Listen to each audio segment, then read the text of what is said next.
പ്രബോധന രംഗത്ത് പുത്തനുണർവുമായി ലൗദി ഖുർആൻ masters club അവതരിപ്പിക്കുന്നു രാത്രി സന്ദേശം. എന്നും രാത്രി 9 മണിക്ക് യൂട്യൂബിലൂടെ പ്രസംഗ പരിശീലന കളരിയിലെ പഠിതാക്കൾ നിങ്ങൾക്കായി ഒരുക്കുന്നു.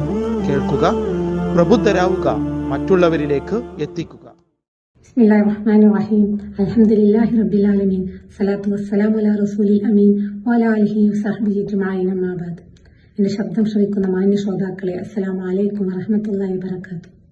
അനാചാരങ്ങളെ വർജിക്കുക എന്ന വിഷയത്തെക്കുറിച്ച് അല്പം ഉണർത്താനാണ് ഞാൻ ഉദ്ദേശിക്കുന്നത്, ഇൻഷാ അല്ലാഹ്.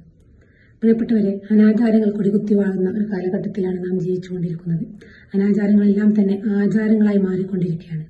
എന്നാൽ സൂറത്ത് അൻആം 153-ാമത്തെ ആയത്തിൽ അള്ളാഹു പറയുന്നു, ഇതാണ് ഋജുവായ മാർഗം, ഈ മാർഗത്തെ നിങ്ങൾ പിൻപറ്റുക, മറ്റു മാർഗങ്ങളെ നിങ്ങൾ പിൻപറ്റരുത്, അത് നിങ്ങളെ ഈ മാർഗത്തിൽ നിന്നും തെറ്റിച്ചു കളയുന്നതാണെന്ന്.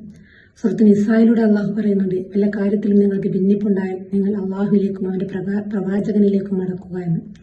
സൂറത്ത് യൂനിസിലൂടെ അള്ളാഹു ചോദിക്കുന്നു, സത്യത്തിനു ശേഷം ദുർമാർഗമല്ലാതെ മറ്റെന്താണുള്ളതെന്ന്. അതെ, വല്ല കാര്യത്തിലും നമുക്ക് സംശയമോ ഭിന്നിപ്പോ ഉണ്ടായി നാം ആദ്യം അത് ഖുർആനിലേക്കാണ് മടക്കേണ്ടത്. പരിശുദ്ധ ഖുർആൻ അതിനെക്കുറിച്ച് വല്ലതും പറയുന്നുണ്ടോ എന്നാണ് നോക്കേണ്ടത്. അത് കഴിഞ്ഞാൽ നബി സല്ലല്ലാഹു അലൈഹി വസല്ലമയുടെ സുന്നത്തിലേക്ക്, അതായത് നബി സല്ലല്ലാഹു അലൈഹി വസല്ലം കാണിച്ചു തരികയോ പ്രവർത്തിച്ച് കാണിച്ചു തരികയോ അല്ലെങ്കിൽ പറഞ്ഞു കൊടുക്കുകയോ അല്ലെങ്കിൽ മൗനാനുവാദം നൽകുകയോ ചെയ്തിട്ടുണ്ടോ എന്ന്, അല്ലെങ്കിൽ നബി സല്ലല്ലാഹു അലൈഹി വസല്ലമയുടെ അനുചരന്മാരോ താബിയങ്ങളോ ഈ കാര്യത്തെക്കുറിച്ച് വല്ലതും പറയുന്നുണ്ടോ എന്ന്. ഇതിലൊന്നും വരുന്നില്ലെങ്കിൽ അത് നാം വർജിക്കേണ്ടത് തന്നെയാണ്. ഇനി ഹദീസ് ഗ്രന്ഥങ്ങളിലേക്ക് കടന്നാൽ ബുഖാരി മുസ്ലിം ഉദ്ധരിക്കുന്ന ഹദീസിൽ ആയിഷ റളിയല്ലാഹു അൻഹ റിപ്പോർട്ട് ചെയ്യുന്നതായി നമുക്ക് കാണാം. നബി സല്ലല്ലാഹു അലൈഹി വസല്ലം പറഞ്ഞതായിട്ട്, നമ്മുടെ ഈ കാര്യത്തിൽ, അതായത് ഈ ദീനിൽ വല്ലതും പുതുതായി കൊണ്ടുവരുന്ന പക്ഷം അത് തള്ളപ്പെടേണ്ടതാണെന്ന്.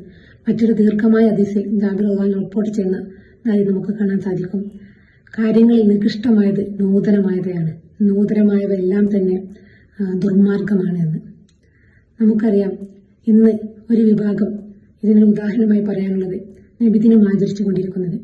നബി സല്ലല്ലാഹു അലൈഹി വസല്ലമയുടെ സ്നേഹം പ്രകടിപ്പിക്കുകയാണ് എന്നാണ് അതിന് പറയുന്ന ന്യായം. എന്നാൽ നബി സല്ലല്ലാഹു അലൈഹി വസല്ലം അനുചരന്മാർക്കോ താബിയങ്ങൾക്കോ ഇല്ലാത്ത സ്നേഹം നാം ആചരിച്ചു കാണിക്കേണ്ടതില്ല.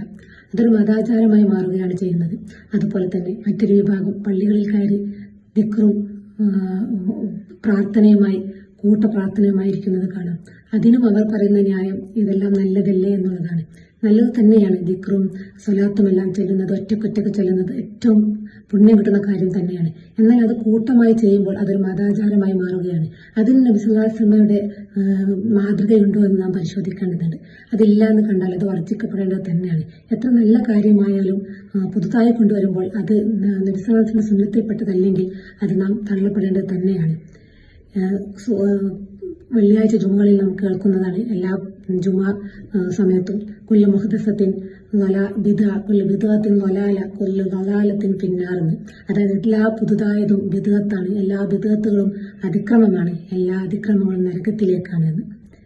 ഇത്തരത്തിൽ എല്ലാ കാര്യങ്ങളിൽ നിന്നും, അതായത് നബി സല്ലല്ലാഹു അലൈഹി വസല്ലമയുടെ സുന്നത്തിലോ അല്ലെങ്കിൽ പരിശുദ്ധ ഖുർആനിലോ ഇല്ലാത്ത എല്ലാ കാര്യങ്ങളിൽ നിന്നും വിട്ടുനിന്നുകൊണ്ട് ജീവിതത്തെ പരിശുദ്ധ ഖുർആനിലേക്കും തിരുസുന്നത്തിലേക്കും മടക്കിക്കൊണ്ട് ജീവിക്കാൻ നമുക്ക് എല്ലാവർക്കും അല്ലാഹു തൗഫീഖ് നൽകട്ടെ.